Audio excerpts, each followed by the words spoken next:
Danes v Pomurskem dnevniku. Pripravljenost na nov migrantski val. Točka za testiranje okužbe na koronavirus. Janšev tretji premierski mandat. Izplačila minimalne plače. Vreme, jutri bo pretežno jasno.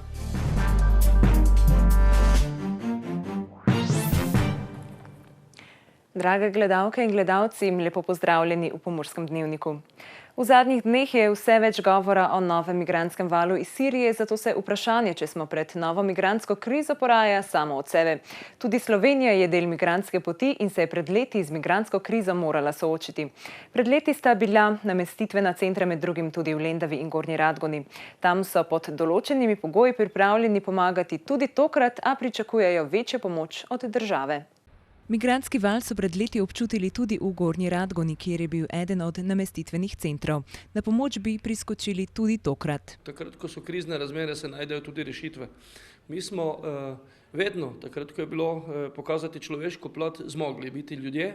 Res pa je, da upamo, da do česa takega ne pride, da je vendarle naša država veliko bolje pripravljena, kot je bila takrat, da bo tudi proces obvladovanja migrantov drugačen, kot je bil takrat.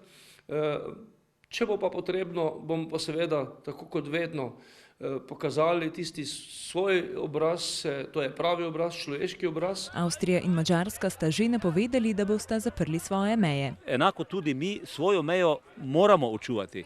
Lahko je sedaj nekje modrovati neke organizacije človekoljubne, tudi mi smo človekoljubi, ampak tako, da pride sedaj tukaj v Razkrižje 1000 beguncev naenkrat ali pa še več, to je pa potem težko premagovati. Tega enostavno mi nismo sposobni prenesti, zato mejo moramo varovati. Prehodi meje so bili pri njih v preteklih letih pogosti. V primeru novega migrantskega vala so dodatno pripravljeni. Videonadzor na vseh kritičnih točkah, torej vsa infrastruktura do tja dopeljana in ta videonadzor bo kmalu začel delovati. To pa je pozitivna stvar zaradi lažjega obvladovanja begunske krize. Tudi v Lendavi so imeli pred leti namestitveni center. Tam pravijo, da bi bilo stvari potrebno urediti, še preden pridajo migranti do meje.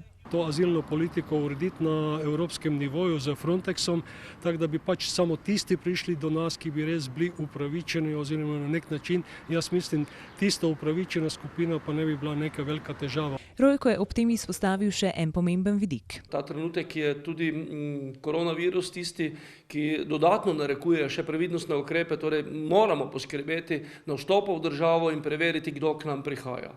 In to je posel, ki ga mora narediti država. Bodeče žice, zaprte ograje, centri, ki gorijo, pa niso nekaj, kar je v duhu 21. stoletja nekje v Evropi, nekaj, kar bi morali imeti in mi si želeli, da imamo.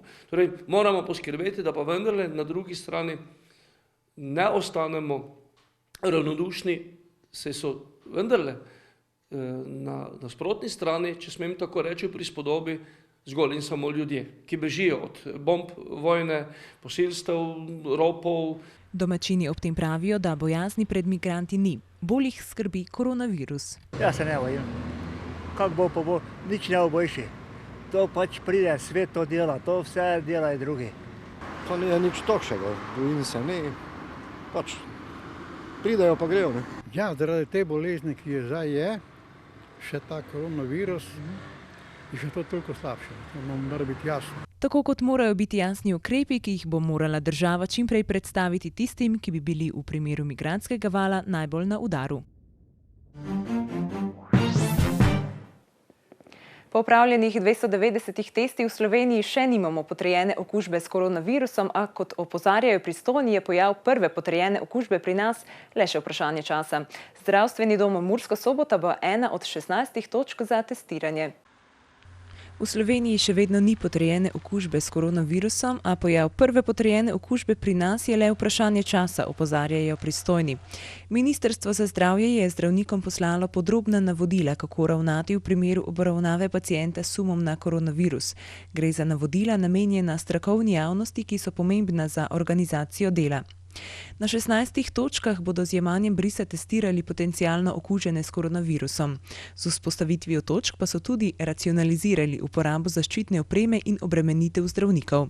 Postopki za odvzem brisa se bodo izvajali v 16 zdravstvenih domovih po Sloveniji, med njimi tudi v Murski Soboti.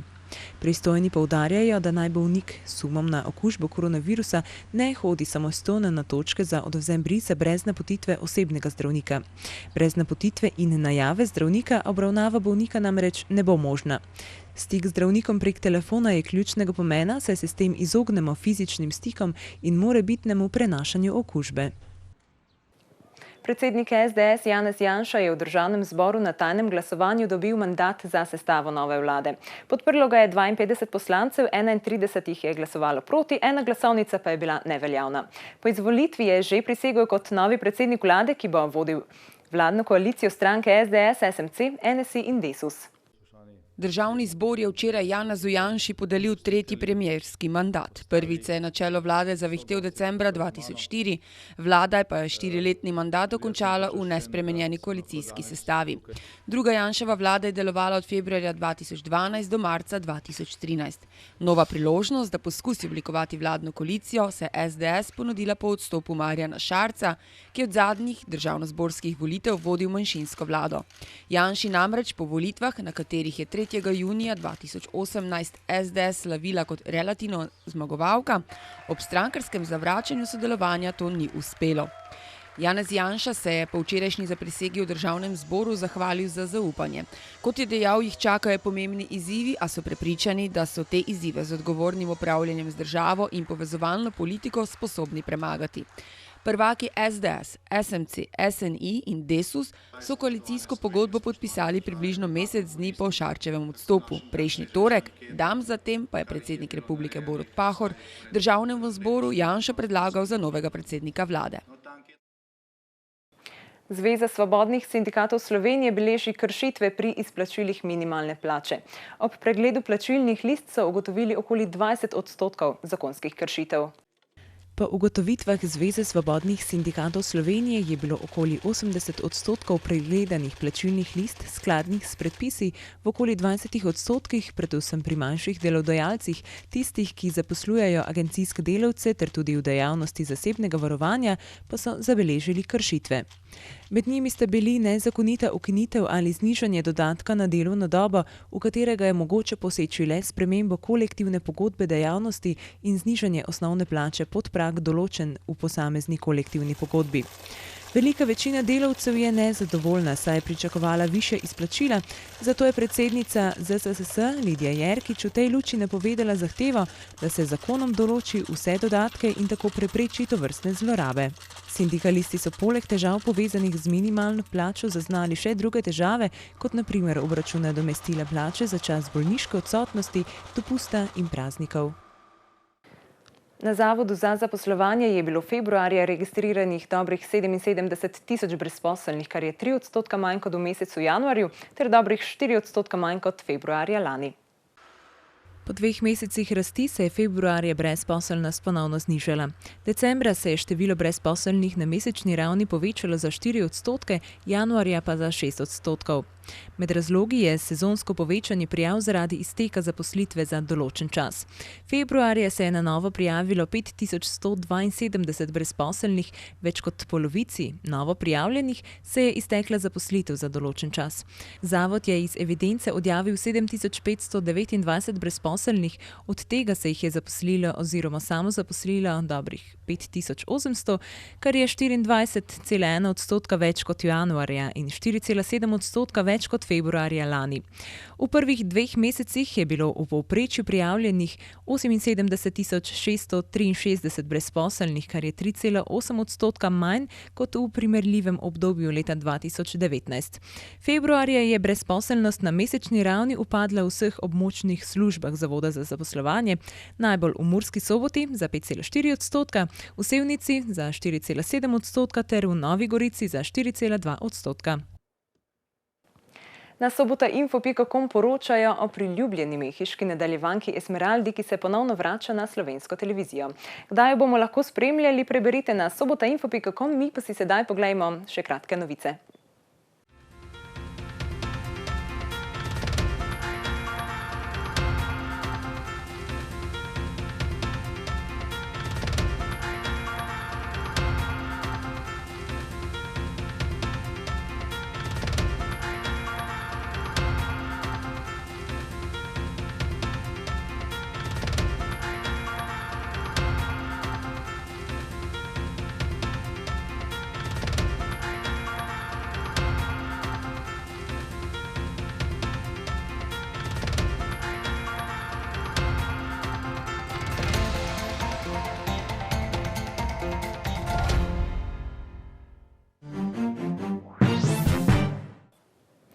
Danes smo imeli pretežno jasen, a vetroven dan. Takšno muhasto vreme pa nas bo spremljalo še kar nekaj dni.